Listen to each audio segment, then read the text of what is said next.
ദൈവത്തിൻ്റെ അതിപരിശുദ്ധമായ നാമം വാഴ്ത്തപ്പെടുമാറാകട്ടെ. ഇന്നത്തെ ബൈബിൾ വായനാ ഭാഗം ലൂക്കോസ് സുവിശേഷം 6:27. എന്നാൽ കേൾക്കുന്നവരായ നിങ്ങളോട് ഞാൻ പറയുന്നത്, നിങ്ങളുടെ ശത്രുക്കളെ സ്നേഹിക്കുവിൻ, നിങ്ങളെ പകയ്ക്കുന്നവർക്ക് ഗുണം ചെയ്യുവിൻ. ക്രിസ്തുയേശുവിലേവർക്കും സ്നേഹവന്ദനം.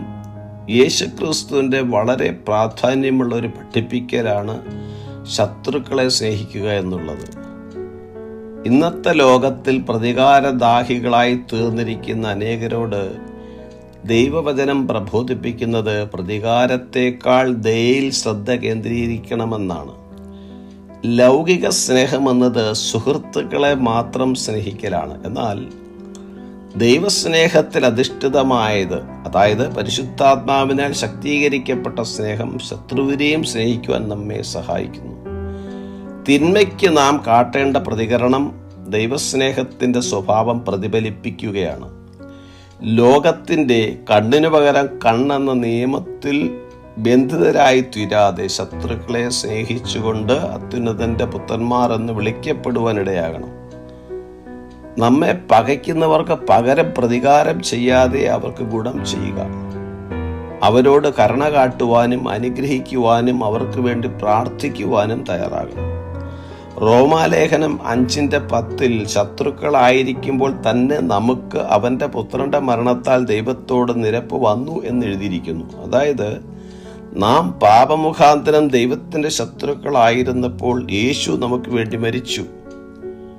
യേശുക്രിസ്തുവിൻ്റെ ക്രൂശിലെ യാഗം ദൈവത്തോട് ശത്രുതയിലായിരുന്ന നമ്മെ ദൈവത്തിൻ്റെ മക്കളാക്കി തീർത്തു എന്ന കാര്യം നാം മനസ്സിലാക്കുമ്പോൾ നമ്മുടെ ശത്രുക്കളെ നാം സ്നേഹിച്ചാൽ അവൻ നമുക്ക് വലിയ പ്രതിഫലം തരുമെന്നത് അവൻ്റെ വാഗ്ദാനമാണ്.